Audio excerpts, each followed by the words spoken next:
Lorsque nous reprenons les objectifs et le contenu du plan de mobilité, nous ne pouvons que constater que le compte n'y est pas. Vous dites, je cite, « un équilibre durable entre les besoins en matière de mobilité et de facilité d'accès, d'une part, et la protection de l'environnement et de la santé, d'autre part ».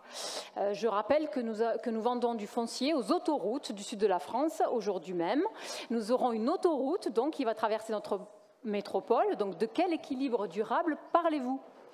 Vous dites aussi le renforcement de la cohésion sociale et territoriale ou encore l'amélioration de la sécurité de tous les déplacements.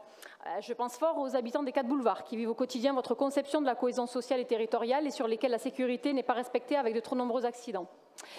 Il dit aussi le développement des transports collectifs et des moyens de déplacement les moins consommateurs d'énergie et les moins polluants, notamment l'usage de la bicyclette et la marche à pied, ou l'amélioration de l'usage du réseau principal de voirie dans l'agglomération. Je crois que vous n'êtes jamais venu dans les rues de Castelnau-le-Lez.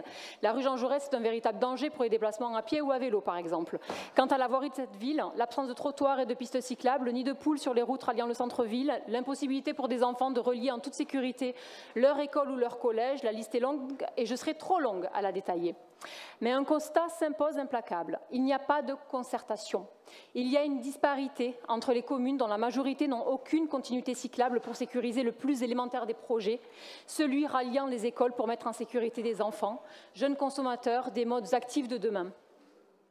Nous sacrifions des gens au centre de Montpellier en créant un périphérique sur 4 boulevards du centre-ville, sans aucune écoute des habitants qui proposent pourtant des solutions réfléchies et possibles. Une absence de concertation, un plan de circulation non pensé, imposé, plié.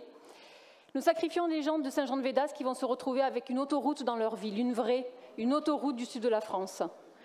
Nous sacrifions une offre de transport en commun avec la détérioration du service, des cadences sous-évaluées,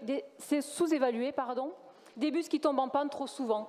Faites un test, vous parlez de la Martel tout à l'heure, prenez le bus de Montpellier jusqu'à la Martel par exemple, et ce pendant 10 jours, chaque jour. Je l'ai fait, des années. On en reparle après, parce que je vous assure que vous reverrez votre plan de mobilité suite à cela. Des bus à haut niveau de service qui n'existent pas, promesses de campagne non tenues.